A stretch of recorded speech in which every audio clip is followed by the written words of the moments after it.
So, what are some things that make you positive? Like already, what are some things that put you in that right mind state? Um, Reading. Reading? What kind of reading? I read a lot of things, but to be honest, the Bible is a big thing. Um, and then I read everything else, all kinds of stuff.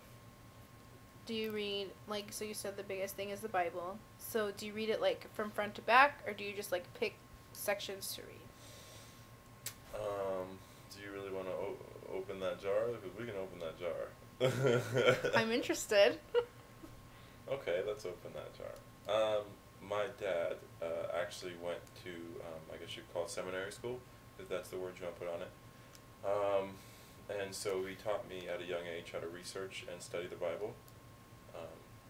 He was and is a pastor. That's another topic to talk about.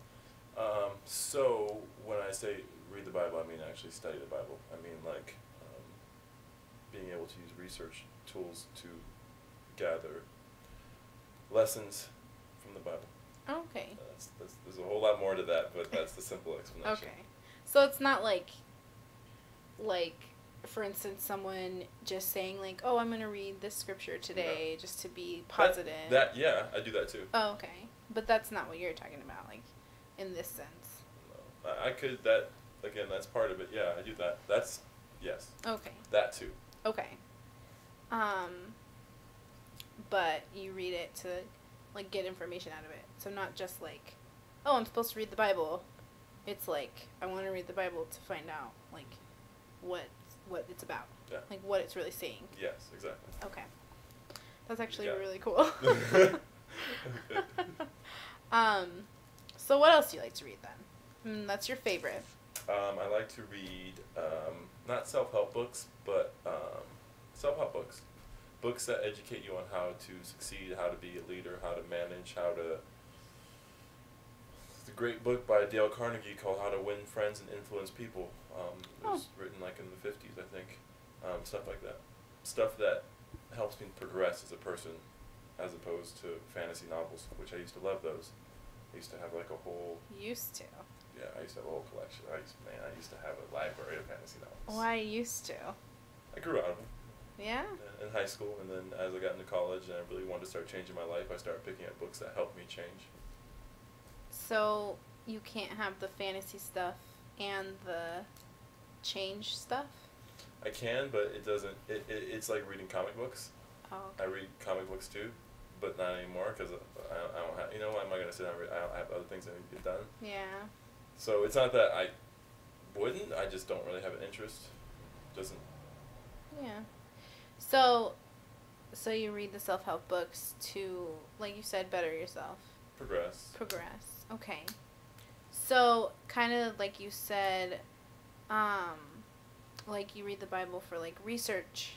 Do you do that with the self-help books? Like you're researching? Like, are you trying to find, like, the best technique? Or are you just reading them to, like you said, better yourself? Both. Both? Yeah. Okay. You seem like you have so much more to say about that. And I just want to say, tell me more.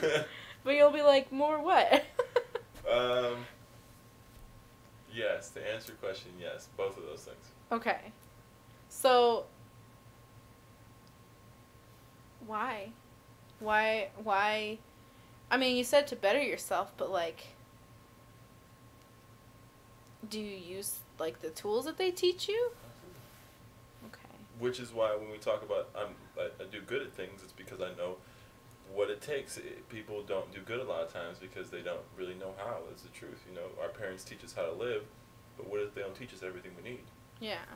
Then we have to make it up. We have to learn from other sources. So the best way is to pick up a book that's going to help you actually improve. You know, I don't sit around and read self-help books every day. Like, I'm just saying, like, you ask what I read. I read the Bible, I read self-help books, I read, not novels, but, like, nonfiction type stuff, like autobiographies and things like that. or I do read some fiction. Sometimes I read a lot of stuff, like. But yeah, it just. So, how often do you read now? Because, I mean, you said that's something that keeps you motivated and positive. So how often do you read now? Not as often as I would like. Okay. I don't know. That's a hard question. So when was the last time you... Well, okay, so when you do read, like, do you read for, like, an hour? Do you read, like, all day? Like, how long do you read when you read? I don't really have time to read. That's the problem. That's where all that stuff comes into play. I don't do it. Well, like, okay, before you became unmotivated, how often did you used to read? Every day. It was part of my discipline, part of my habit. But, I mean, okay, so, like, how much a day? In the morning, I would study. Maybe during the day, I would read something, maybe bring a magazine with me to work or something just to kind of keep my brain active so I can take it off things at work for a little while. And then in the evening, kind of right before I go to bed, take some time to myself to do what I want to do. But again, my life is so unstructured at this point. Not unstructured, but undisciplined that it's not where it should be. So, you say undisciplined. What sorts of things do you do during the day that make it undisciplined? I don't do the things that I want to. But what are you doing? Good question. Let me go back. Okay. I am doing the things I want to, but not to the degree and in the way that I would like. Okay. So, for example, I'll come home and I could study or I could make dinner, but instead I'll go train, which is a whole nother jar we'll open later. Okay. And then come home, and because I went and trained, I didn't, we'll call that lifting weights. Okay. But it's not what it is, but I didn't do the dishes like I was supposed to. Well, why didn't I just do the dishes and then go train? Because I knew if I was hungry, if I did the dishes first, then I wouldn't want to go train. See what I'm saying? And then it's just a cycle of bullshit that I don't really... So then I did do the one thing I wanted to do, was train, but the other two things didn't get done. The dishes and whatever else. Right. Like cooking There a you meal. go. Cooking, there you go. Rather than just, instead you went and trained and So- probably stopped and got fast food. Not fast food, but food. Yeah. Food. Yeah. I worked at McDonald's for a year. I try to avoid fast food. That's I see probably what good. happens to... That's probably a good idea. Yeah. So I can avoid it, I'll avoid it. Okay. Alright. So, you are doing some things, but not to the degree that you want to be doing them. Exactly.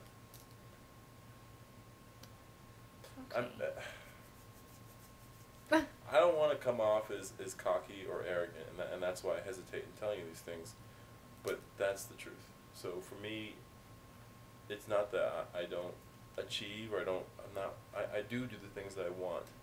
It's just, my life is not the way I want it to be. Yeah, well, that's But not cocky or arrogant. Well, I'm happy, I'm successful, I have great relationships, the list goes on, but that's not the point. Okay, those things are great, but I want to set up a certain lifestyle. Yeah. And that's where I'm struggling with. Well, I mean, I don't think that you're being cocky. I think that if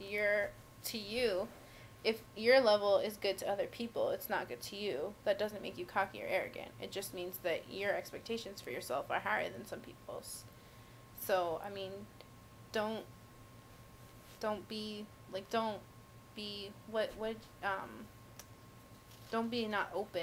not as open as you would be, because Okay. you don't want to come off that way, because it doesn't, I mean, that's your goal in life. Like, that's how you want to be, and that's nothing to judge or call you names or anything. I mean, that's not what I'm here to do.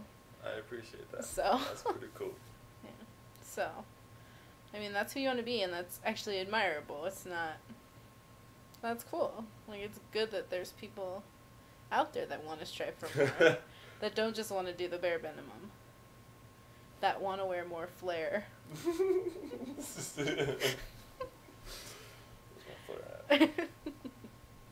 So. That's funny, Papa Smith. I love that. Alright, well, I'm going to check the Good timer. use of humor. Good use of humor. Thanks. I'm going to check the timer. Sorry, this makes it awkward. Alright, so, Well, I do want to kind of wrap this up because we have talked about a lot. We've established your goal. Um, we kind of have a little roadmap to how you want to get there, how you want to be the person that you want to be.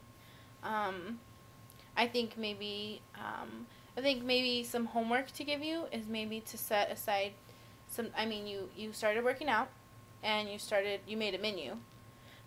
So I think I kind of want to give you some homework and tell you to go to the grocery store.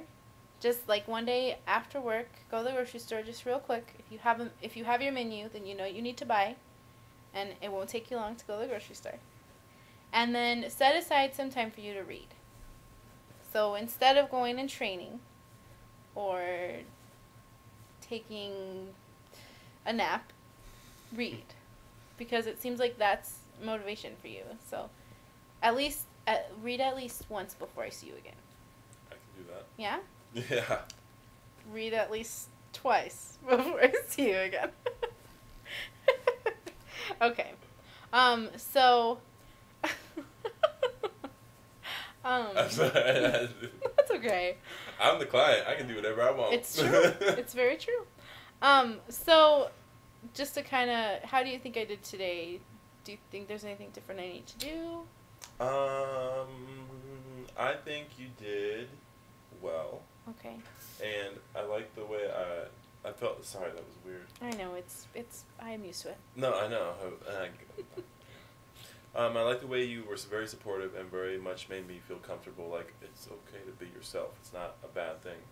So that was cool. You lost track a couple of times, which is fine. I mean, it's normal.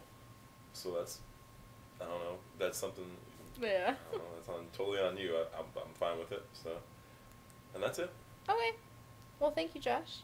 Thank you. And I will see you next time.